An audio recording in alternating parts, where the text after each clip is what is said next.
여러분 안녕하세요. 황금거북이입니다. 넷마블의 주주총회에는 하나의 전설이 있습니다. 이 부분은 뒤에서 바로 설명할 예정이고요. 배당주 주식 유튜버 황금거북이가 오늘도 주주총회에 가서 알아낸 사실들을 영상으로 만들어 보았습니다. 그럼 오늘도 함께 가시죠. 예전에 넷마블 본사의 별명을 혹시 아시나요? 구로의 등대입니다. 밤 늦은 시간까지 불을 켜고 게임 개발을 하는 넷마블이 구로의 상징이었죠. 황금거북이는 2022년 3월 29일에 넷마블 주주총회에 참석을 했는데요. 역시 사람은 대기업을 가야 이렇게 으리으리하고 번쩍번쩍한 건물에서 일을 할 수 있군요. 역시 저보다 일찍 온 사람은 손에 꼽았습니다. 요즘 주주총회 참석 때문에 잠도 줄여가면서 영상을 만들고 있는데요. 그만큼 조회수는 나오지 않고 알아주는 사람도 별로 없더라도 지금 보고 계신 여러분이 있기 때문에 황금거북이가 있는 거겠죠. 그런데 또 주주총회에 참석하는 황금거북이는 슬픈 전설이 있습니다. 분명 올 때는 금메달이나 최소 동메달 수준으로 일찍 방문을 하는데요. 앉아 있으니 저보고 자리를 비켜달라고 계속 그러더라고요. 좌석표가 나오기 전부터 앉아 있었는데 말입니다. 그래도 사람이 아직 많이 안 왔으니 앞자리에 앉을 수 있겠다 싶었는데요.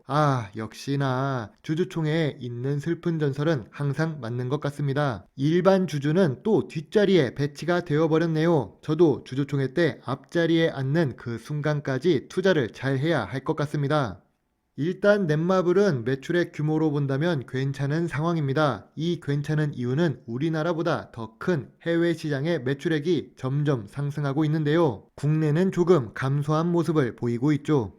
넷마블 같은 경우 주요 주주 중에 눈에 띄는 회사들이 보이네요. CJ ENM과 NC소프트를 보면 경쟁사 관계에 있는 회사도 서로 협력하되 경쟁하면서 성장하려는 지분관계라고 할 수 있습니다. 그리고 국민연금공단도 넷마블을 보유하고 있으니 안정성을 생각할 수 있지요. 그런데 영어로 있는 한리버 투자회사 같은 한리버, 한강 하니깐 한국 사모펀드인가 싶지만 실제로는 텐센트의 자회사입니다. 텐센트는 중국 회사죠. 생각보다 차이나 머니가 들어있는 넷마블입니다. 넷마블은 게임 주식입니다. 게임 회사라서 유보율도 높은 회사인데요. 코웨이를 인수할 때 배당 여력이 없어서 배당을 하지는 못했었는데 지금은 배당도 조금 하고 있는 소액 배당 주식이죠. 시가총액 10조 가까이 되는 대형 주식이기도 합니다.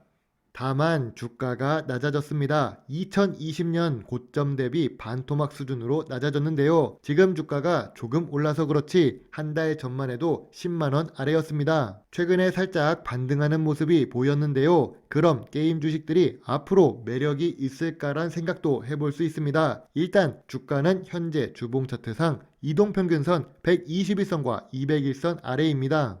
넷마블 주주총회에 대해서 일반적인 내용으로 진행이 되었는데요. 상반기에 세븐나이츠, 제2의 나라, BTS 드림 등 13개의 게임이 출시될 예정이고 제일 중요한 부분은 블록체인 게임이 출시된다는 소식입니다. 블록체인 게임이 왜 중요할까요? 혹시 컴투스를 기억하시나요? 황금거북이가 영상으로 만든 적이 있는 컴투스인데요. 2021년 10월 주가가 2배 정도 올라가는데 걸린 시간은 한 달 정도입니다. 그만큼 블록체인 기술이 들어갔다고 하면 상당히 매력적인 투자가 될 수 있습니다. 물론 저 역시 블록체인이나 NFT에 대해 100% 이해를 하는 것은 아니고요. 메타버스도 마찬가지긴 하지만 그래도 모르고 있는 것보단 그런 산업에 속한 주식을 찾는 것이 중요하겠죠. 주주총회에서도 게임 업체들이 블록체인 게임을 전진 배치하고 있다는 뉴스도 있습니다. 그만큼 블록체인이 이제 비트코인을 넘어서 우리 주변에서는 흔히 볼 수 있는 기술로 적용이 되고 있음을 알 수 있습니다.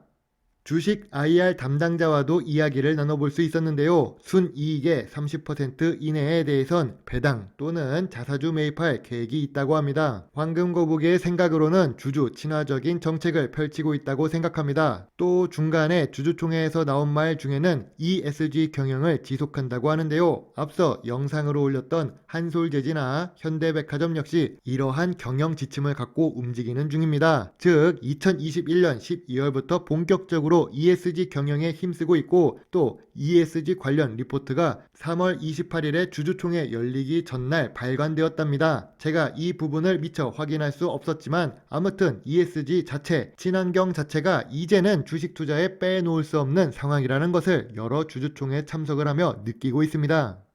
그런데 근본적으로 넷마블 주가가 오르고 내리는 것이 제일 중요하겠죠. 우리가 이런 내용을 포괄적으로 아는 것보다는 당장에 내 계좌가 아름답게 빨간색으로 물들어야 하는데 말입니다. 넷마블이 다른 게임 회사와 다르게 선방을 하고 있다지만 근본적으로 떨어진 이유가 무엇일까요? 일단 2021년에는 신작 게임 출시 수가 적었고 재택근무로 인한 일정 딜레이 되는 상황이 많았습니다. 특히 우리의 옆 나라 중국이 게임 판호를 맡고 있었던 것도 영향이 있지요. 한국도 게임 산업에 대한 억제 정책이 나오고 있었는데 이게 매운맛인 줄 알았더니 사실은 순한맛이라는 표현을 할 수 있습니다. 셧다운제보다 더한 청소년 게임 금지법은 참 그 나라 국가의 정책이라고 볼 수 있죠.